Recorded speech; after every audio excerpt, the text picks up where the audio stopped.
Before Star Wars became a multi-billion-dollar empire and a pop culture religion, it was just a risky space opera, born from George Lucas's childhood daydreams and stitched together with duct tape, hope, and rebellion. But behind the lightsabers, Jedi robes, and Imperial March lies a galaxy of untold stories.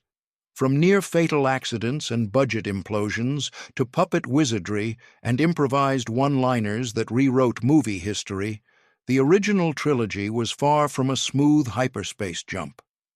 Ever wondered how a Flash Gordon obsession led to Luke Skywalker's birth? Why Alec Guinness laughed all the way to the bank despite calling the script fairy tale rubbish? Or what secret pain Carrie Fisher hid behind Leia's fierce gaze? Today, we dive into the real force behind the Force, uncovering the struggles, brilliance, accidents, and sheer luck that forged one of the most iconic franchises in cinematic history. Buckle up, because these 30 behind-the-scenes facts about Star Wars will change how you see the saga forever. 1.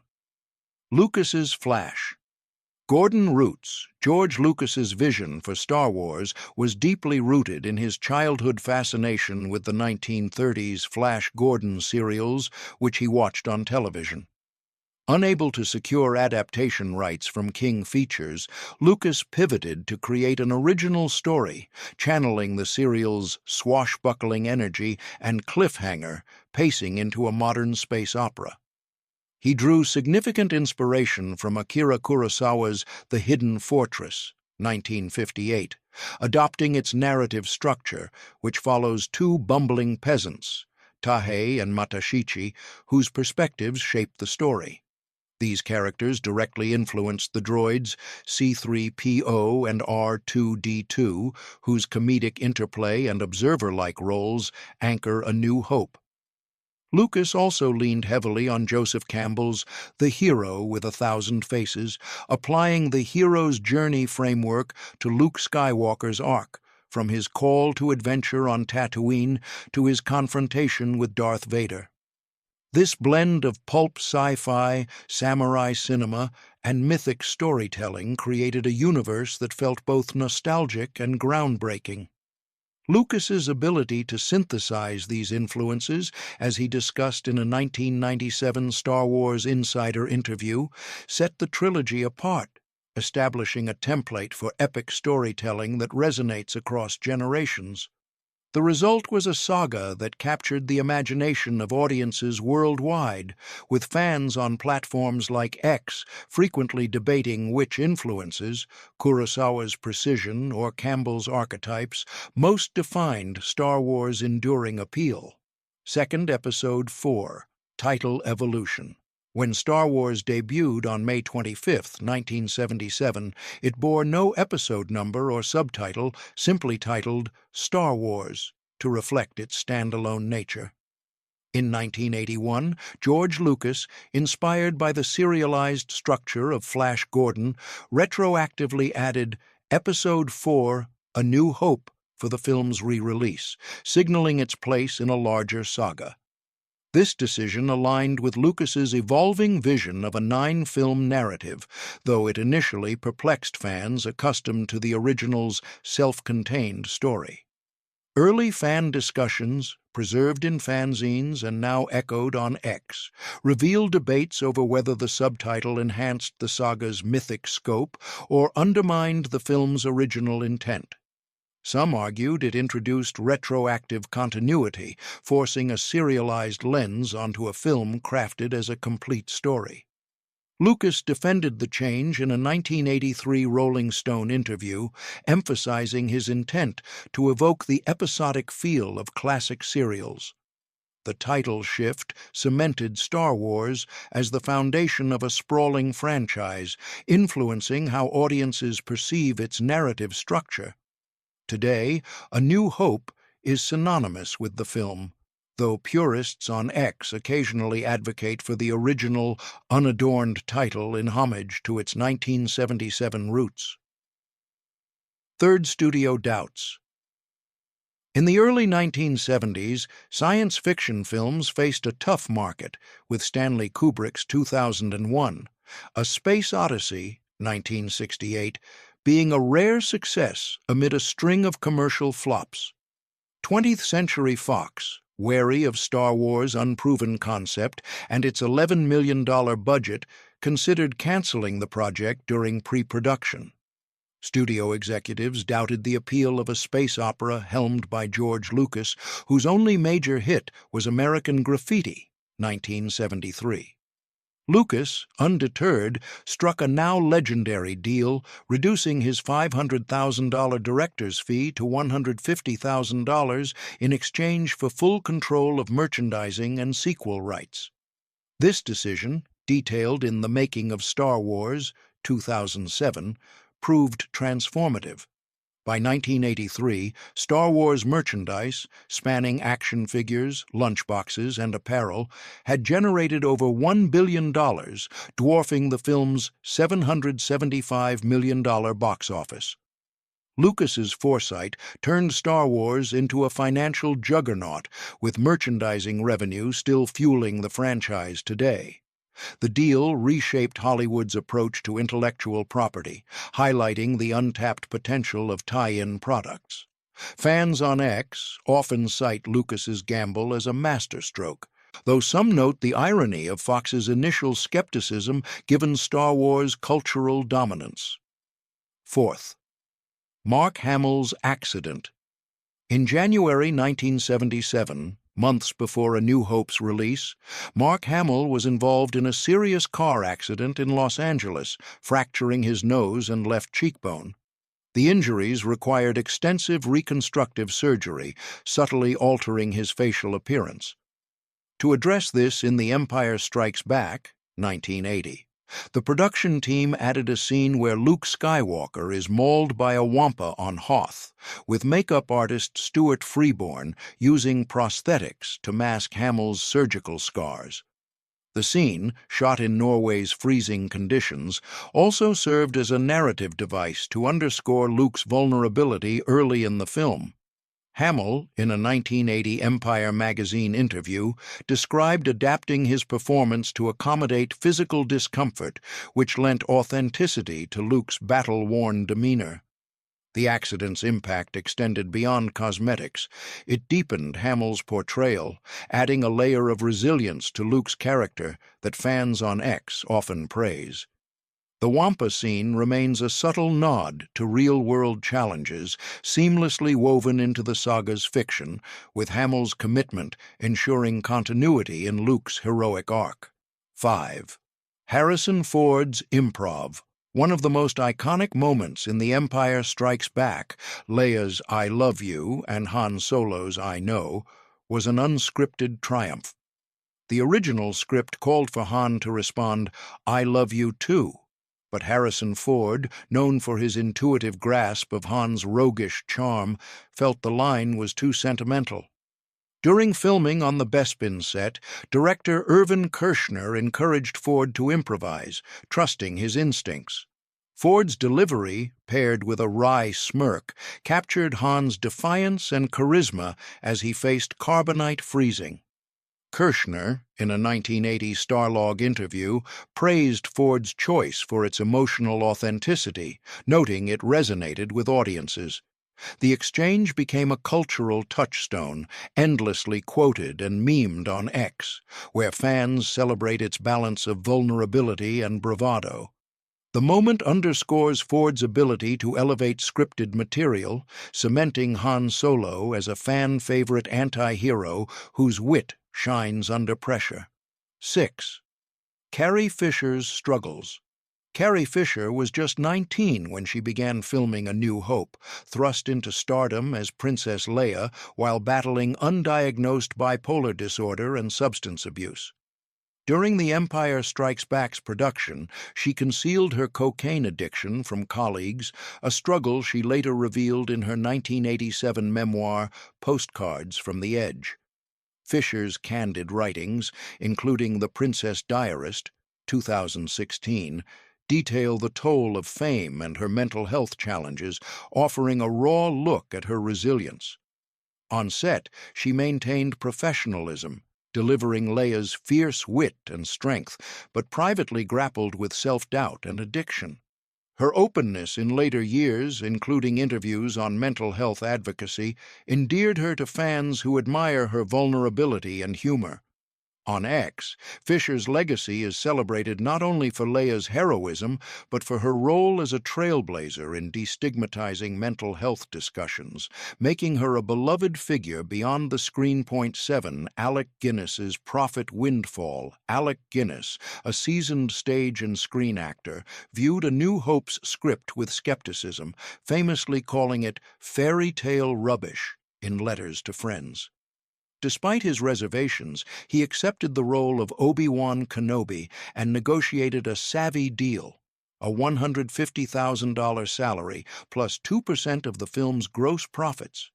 This decision, as reported by Vanity Fair in 1999, proved extraordinarily lucrative, earning Guinness approximately $7 million by the early 1980s, equivalent to over $20 million today.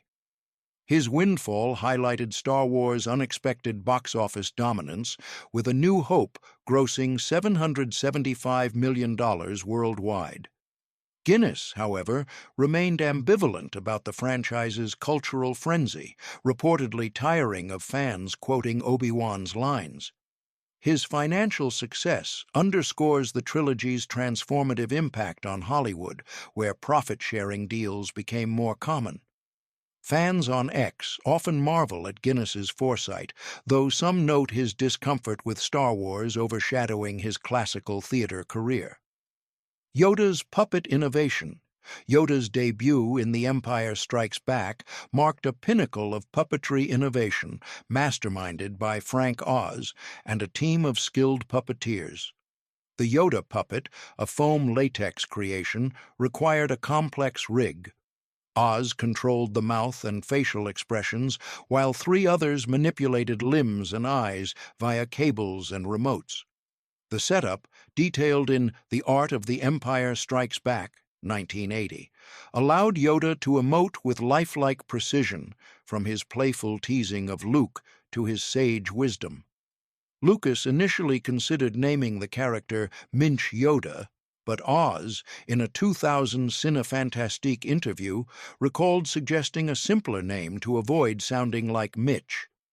Yoda's design, coupled with Oz's vocal performance, made him an instant icon, setting a benchmark for practical effects. Fans on X frequently praise Yoda's tangible presence, contrasting it with CGI characters in later films, and his puppetry remains a testament to the trilogy's technical artistry. 9. Vader's voice. Swap David Prowse, a 6'6" bodybuilder, physically embodied Darth Vader, delivering all of Vader's lines on set in his distinctive West Country accent. George Lucas, however, envisioned a more menacing voice and cast James Earl Jones to dub Vader's dialogue, a decision Prowse learned of only at A New Hope's premiere. Jones's deep, resonant baritone became one of cinema's most iconic voices, amplifying Vader's terror and authority. The choice, while artistically successful, strained Prowse's relationship with Lucas, as he felt marginalized despite his physical performance, as detailed in his 2008 memoir, Straight from the Force's Mouth. Jones recorded his lines in just a few hours, unaware of the cultural impact they would have.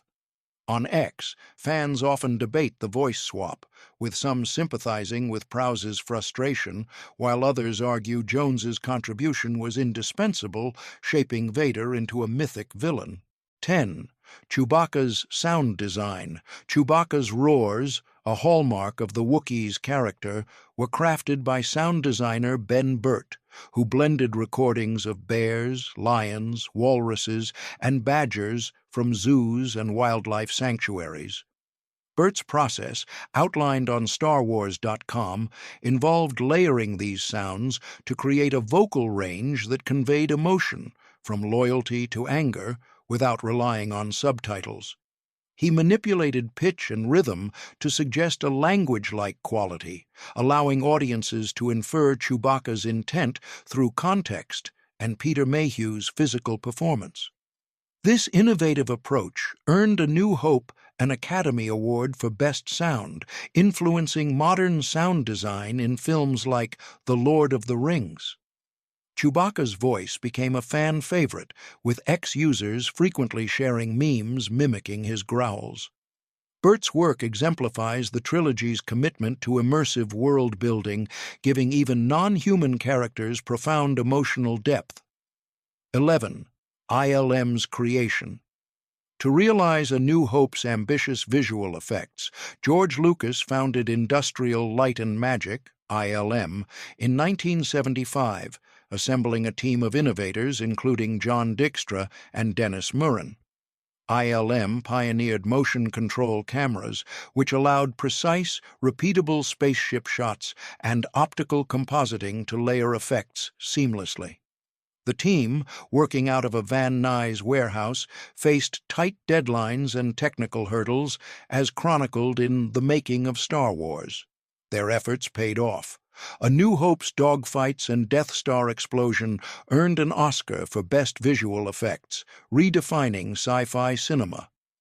ILM's innovations laid the groundwork for its work on films like Jurassic Park and Avatar, cementing its legacy. Fans on X often credit ILM with making Star Wars universe feel tangible, with the X-Wing and TIE fighter battles remaining benchmarks for practical effects. 12. Tatooine's Tunisian shoot the desert planet. Tatooine in A New Hope was brought to life in Tunisia's Sahara Desert, where the production team faced grueling conditions. Luke Skywalker's homestead was filmed in a real Matmata troglodyte dwelling, a centuries-old underground home carved into the earth. The location, as noted by Mental Floss, lent authenticity to the Star Wars universe, grounding its fantastical elements in a lived-in reality. Other sites, like the Lars Moisture Farm, shot at the Ksar Ouled Soltane, and Mos Eisley, filmed in Ajim, added cultural texture. The 1976 shoot battled sandstorms, equipment failures, and logistical challenges, yet the Tunisian backdrop became iconic. Today, the Matmata site operates as Hotel Sidi Driss, a pilgrimage spot for fans. On X, visitors share photos of the preserved sets, celebrating Tatooine's enduring allure as a symbol of Luke's humble origins. 13th Stormtrooper Blooper. During A New Hope's Death Star infiltration scene, a stormtrooper, played by extra Laurie Good, accidentally bumps his head on a doorframe. George Lucas chose to keep the mistake in the final cut, appreciating its subtle humor and the way it humanized the otherwise faceless Empire troops. The blooper, occurring at the 1:37:50 mark, became a fan-favorite Easter egg, dubbed the Stormtrooper Head Bump on X, where users share GIFs and memes celebrating its charm. Good, in a 2017 StarWars.com interview, recalled being unaware of the error until fans pointed it out years later. The moment underscores Star Wars' blend of grandeur and relatability, with even minor imperfections contributing to its enduring appeal. It's a reminder that the trilogy's magic lies partly in its human touches, embraced by audiences worldwide. 14. Empire's budget crisis. The Empire Strikes Back began with an $18 million budget, but costs escalated to $33 million due to ambitious effects, location shoots, and unforeseen delays. George Lucas, funding the film largely himself after A New Hope's success, faced financial strain, borrowing $10 million from 20th Century Fox to complete production. The risk was immense. Failure could have bankrupted Lucas, as he noted in The Making of The Empire Strikes Back, 2010. The gamble paid off spectacularly, with Empire grossing $534 million worldwide and becoming a critical darling. The budget crisis forced Lucas to innovate, streamlining ILM's effects pipeline and reinforcing his commitment to creative control. On X, fans admire Lucas's boldness, often citing Empire's darker tone and polished visuals as proof that the investment was worthwhile, solidifying the trilogy's reputation as a high-stakes triumph. 15. Irvin Kershner's direction. Irvin Kershner, George Lucas's former USC film professor, brought a nuanced, character-driven approach to The Empire Strikes Back, elevating it to what many consider the trilogy's artistic peak. Lucas, exhausted from A New Hope's production and hospitalized for stress-induced hypertension in 1978, entrusted Kershner with directorial duties, granting him significant creative freedom. Kershner focused on emotional stakes, deepening Luke's Jedi training with Yoda and crafting Han and Leia's romance with palpable chemistry. His deliberate pacing and emphasis on dialogue, as seen in the Dagobah scenes, contrasted with A New Hope's frenetic energy. Kershner's work, praised in a 1980 Variety review, resonated with audiences, and fans on X frequently rank Empire as the best Star Wars film for its mature storytelling. Kershner's legacy endures as a masterclass in balancing spectacle with heart. 16. Hoth's Norwegian Blizzard. The Hoth battle in The Empire Strikes Back was filmed in Finse, Norway, during a ferocious March 1979 blizzard. The cast and crew endured 80-mile-per-hour winds, temperatures dropping to -30 degrees Fahrenheit, and heavy snowfall, which buried equipment and disrupted schedules. Mark Hamill, bundled in Luke's parka, shouted lines into the storm for authenticity, while ILM's miniature AT-ATs were later composited into the live-action footage. The harsh conditions, reported by Screen Rant, lent visceral realism to Hoth's snowscapes, making the Rebel Alliance's desperation palpable. The shoot pushed the team to physical limits, with crew members battling frostbite and camera malfunctions. Fans on X praise the sequence for its immersive quality, often citing the Battle of Hoth as a highlight of practical filmmaking, where real-world challenges enhanced the trilogy's cinematic impact. 17. Boba Fett's voice. Change. Jeremy Bulloch portrayed Boba Fett in The Empire Strikes Back and Return of the Jedi, bringing physical menace to the bounty hunter. His voice, however, was provided by Jason Wingreen in the original releases, whose gravelly tone added grit to Fett's sparse dialogue. In 2004, George Lucas replaced Wingreen's voice with Temuera Morrison's for the special edition releases, aligning Fett with Morrison's role as Jango Fett in Attack of the Clones, 2002, as Boba is Jango's clone. The change, detailed in StarWars.com's archives, sparked heated debate among fans, with some on X preferring Wingreen's distinct delivery for its standalone menace, while others accepted Morrison's voice as canonically consistent. The controversy reflects broader tensions over Lucas's revisions, but Fett's mystique, bolstered by Bulloch's performance, remains a fan favorite, cementing his status as a cult icon. 18. Vader's twist secrecy. The revelation in The Empire Strikes Back that Darth Vader is Luke Skywalker's father is one of cinema's most shocking twists, guarded with meticulous secrecy. To prevent leaks, David Prowse was given a decoy line on set: "Obi-Wan killed your father." Only George Lucas, Irvin Kershner, Mark Hamill, and James Earl Jones knew the truth, with Jones dubbing the real line, "No, I am your father," in post-production.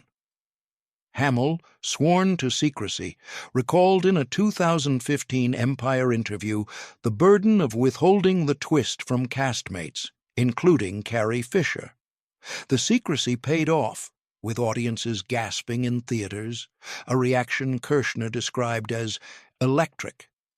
The twist redefined Vader's role, transforming him from a one-dimensional villain into a tragic figure. On X, fans still marvel at the twist's impact, often sharing stories of their first viewing, underscoring its status as a cultural milestone. 19. Yoda's Einstein eyes. Yoda's soulful, expressive eyes, a key to his relatability, were designed by sculptor Stuart Freeborn, who drew inspiration from Albert Einstein's drooping, wise gaze. Freeborn, as confirmed by StarWars.com, studied Einstein's photographs to craft Yoda's look, blending warmth and gravitas. The design choice made Yoda instantly endearing, enhancing his role as Luke's mentor on Dagobah. Coupled with Frank Oz's nuanced puppeteering and philosophical dialogue, Yoda's eyes conveyed a depth that transcended his small stature. The Einstein influence, subtle yet deliberate, contributed to Yoda's universal appeal, with fans on X often citing his wisdom, epitomized in lines like, "Do or do not, there is no try," as a cornerstone of the trilogy's emotional resonance. Yoda's design remains a masterstroke of character creation. 20. Jabba's puppet complexity. Jabba the Hutt in Return of the Jedi was a technical marvel, a 2,000-pound puppet costing $500,000 and requiring 6 puppeteers to operate. 3 performers worked inside, controlling Jabba's body, tail, and slobbering tongue, while others manipulated his eyes and facial expressions via remote controls. The setup, detailed in a 1983 Empire magazine feature, demanded precise coordination to bring the Hutt crime lord to life. Designed by Phil Tippett and Stuart Freeborn, Jabba's grotesque realism, complete with slimy skin and a malevolent grin, made him a formidable villain. The puppet's scale and detail grounded the Tatooine scenes, contrasting with the Ewoks' smaller effects. Fans on X praised Jabba's tangible presence, often comparing it favorably to CGI creatures in later Star Wars films, highlighting the trilogy's commitment to practical effects. 21st. Ewoks' language basis. The Ewoks' dialogue in Return of the Jedi was crafted by sound designer Ben Burt, who used Kalmyk, a Mongolian dialect, as its foundation. Burt collaborated with linguist Marianne Tenzin, who recorded phrases that Burt then mixed with animal sounds to create a primitive alien language. The process, explained in a 1983 Starlog interview, gave the Ewoks a distinct cultural identity, reinforcing their role as resourceful underdogs in the battle against the Empire. Lines like "Yub Nub" became fan favorites, with ex-users often quoting them in celebratory posts. The Ewoks' language, paired with their teddy bear-like design, sparked debate. Some fans found them overly cute, while others admired their tenacity. Burt's work ensured the Ewoks felt authentic, contributing to the trilogy's rich linguistic tapestry alongside Hutters and Wookiee. 22nd. Endor's Redwood Forest.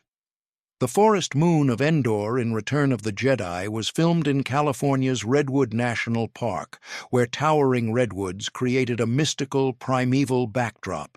The speeder bike chase, a highlight of the film, was achieved using Steadicam's filming actors at 1 frame per second, then sped up to simulate high-speed motion, as detailed by ILM's effects team in The Art of Return of the Jedi, 1983. The sequence's dynamic energy, set against Endor's lush greenery, contrasted with the Empire's sterile technology, reinforcing the film's nature versus machine themes. The Redwoods' grandeur added emotional weight to the Ewok Rebel alliance, symbolizing hope against oppression. Fans on X often share photos from park visits, marveling at Endor's real-world beauty, which remains a testament to the trilogy's ability to blend location shooting with narrative depth. 23rd. Marquand's Challenges. Richard Marquand, a British director known for Eye of the Needle, 1981, faced significant hurdles directing Return of the Jedi under George Lucas's close oversight. Lucas, protective of his vision, frequently overruled Marquand's creative decisions, from shot compositions to pacing, leading to tensions on set. Marquand, in a 1983 Screen Rant interview, described the experience as tough, noting Lucas's hands-on approach limited his autonomy. Despite these challenges, Marquand delivered a rousing conclusion, balancing spectacle, the Death Star II battle, with emotional closure, Vader's redemption. Some fans on X speculate that Lucas's involvement contributed to Jedi's lighter, more family-friendly tone compared to Empire's intensity, though Marquand's direction ensured the film resonated with audiences, grossing $475 million. His work, though overshadowed, remains integral to the trilogy's legacy. 24. Carrie Fisher's costume protest. Carrie Fisher expressed discomfort with Leia's gold bikini in Return of the Jedi, feeling it objectified her character, a stark contrast to Leia's earlier empowered roles. She voiced concerns to George Lucas, as recounted in The Princess Diarist, 2016, but agreed to wear the costume, later reclaiming the moment with humor by joking about Leia strangling Jabba while dressed as his slave. The bikini became a cultural icon, sparking debates on X about representation in sci-fi. Some fans defend it as a plot device, highlighting Leia's resilience, while others critique its gratuitous nature. Fisher's candor about the experience, coupled with her advocacy for complex female characters, deepened her legacy. Her wit and strength, both on-screen and off, continue to inspire fans who see Leia as a feminist icon despite the controversial costume. 25. Lightsaber sound origin. The distinctive hum of lightsabers, a defining sound of the Star Wars universe, was created by Ben Burtt, who combined the idle hum of an old film projector's motor with electrical interference from a television set. Burtt, as detailed in his memoir The Sounds of Star Wars, 2010, refined the effect across the trilogy, adjusting pitch for different sabers. Luke's green blade in Jedi sounds sharper than Vader's red one. He used a microphone to capture the projector's hum, then layered it with the TV's static to create a dynamic, living sound. The result, instantly recognizable, became a pop culture staple, mimicked by fans wielding toy sabers. On X, users share videos analyzing Burt's techniques, celebrating the sound's role in making lightsaber duels visceral and iconic, a testament to the trilogy's audio innovation. 26. John Williams's score. Impact. John Williams's scores for the original trilogy, performed by the London Symphony Orchestra, are a cornerstone of Star Wars' emotional power.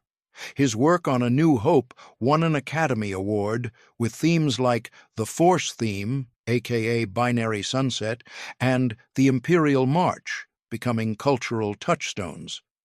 Williams drew on Wagnerian leitmotifs, assigning recurring themes to characters and concepts such as Leia's romantic motif or the menacing brass of Vader's march. By 1983, his soundtracks had sold over 4 million albums, as reported by Billboard. The music's orchestral grandeur elevated the film's stakes, from the triumphant throne room sequence in A New Hope to the poignant father-son resolution in Jedi. Fans on X frequently share concert performances of Williams's scores, praising their timeless resonance, which continues to define Star Wars' mythic identity. 27th. Box office dominance. The original trilogy was a box office behemoth, grossing $1.8 billion worldwide by 1983. A New Hope, $775.4 million. The Empire Strikes Back, $534 million, and Return of the Jedi, $475 million. A New Hope held the record for highest-grossing film until E.T. the Extraterrestrial surpassed it in 1982, driven by repeat viewings and global fervor. The trilogy's success, fueled by groundbreaking effects and universal themes, transformed Star Wars into a cultural phenomenon. Its appeal transcended borders, with fans in Japan, Europe, and beyond flocking to theaters. On X, users celebrate the trilogy's financial triumphs, often sharing vintage ticket stubs or stories of waiting in long lines, underscoring its role as a shared cultural milestone that redefined blockbuster filmmaking. 28th. Merchandise empire Star Wars revolutionized film merchandising, generating $1 billion by 1983 through 250 million units sold, from action figures to T-shirts. Kenner's 1978 toy line, including X-Wing fighters and the Millennium Falcon, sparked a collecting frenzy, with rare items like the rocket-firing Boba Fett prototype fetching thousands today. Vanity Fair noted that the merchandise boom reshaped Hollywood, proving tie-in products could rival box office earnings, a model adopted by franchises like Marvel and Harry Potter. Lucas's retention of merchandising rights, secured in his Fox deal, built his financial empire. On X, collectors share photos of vintage figures, while fans marvel at how Star Wars toys turned childhood play into a global industry, cementing the franchise's cultural footprint. 29th. Han Solo's Carbonite Ad-Lib. In The Empire Strikes Back, Harrison Ford improvised Han Solo's anguished expression as he was lowered into the carbonite chamber, clutching his face in a raw display of pain. The unscripted moment, encouraged by Irvin Kershner, added visceral intensity to the scene, as Kershner recalled in a 1980 American film interview. Ford's instinctual performance, paired with his earlier "I know" ad-lib, amplified Han's emotional weight, making the sequence unforgettable. The carbonite freezing remains a fan-favorite moment, with ex-users sharing GIFs and praising Ford's ability to convey defiance and vulnerability. The scene's impact lingers, symbolizing the trilogy's ability to blend scripted drama with spontaneous brilliance, ensuring Han's heroism endures. 30. National Film Registry. The original trilogy's cultural, historical, and aesthetic significance earned all three films a place in the U.S. National Film Registry. A New Hope in 1989, The Empire Strikes Back in 2010, and Return of the Jedi in 2021. The Library of Congress recognized their role in shaping modern cinema, citing their innovative effects, universal storytelling, and enduring popularity. A New Hope's induction, one of the first 25 films selected, underscored its pioneering status, while Empire and Jedi were honored for their narrative depth and technical achievements. Fans on X celebrate the trilogy's preservation, sharing posts about its influence on filmmakers and its timeless appeal. The Registry honor affirms Star Wars' legacy as a cornerstone of cinematic history, cherished by generations for its vision and impact. The original Star Wars trilogy wasn't just a cinematic masterpiece, it was a miracle of creative alchemy, made from risk, resilience, and relentless innovation. George Lucas didn't just build a galaxy far, far away. He rewrote Hollywood's rulebook. Whether it was Mark Hamill's real-life scars turned into Luke's on-screen battles, Harrison Ford's spontaneous genius, or the sweat-drenched ILM team pulling off never-before-seen visual magic, every frame carried a hidden story. And it's in these moments, the accidents, the arguments, the late-night rewrites, that the legend was truly born. If this deep dive gave you a new appreciation for the films, hit that like button, subscribe for more cinematic deep dives, and let us know in the comments, which Star Wars fact surprised you the most? The Force is strong with this community, so share your memories, your theories, and yes, even your favorite bloopers. Because Star Wars isn't just a trilogy, it's a legacy. And it lives on, one fan at a time. Until next time, may the trivia be with you.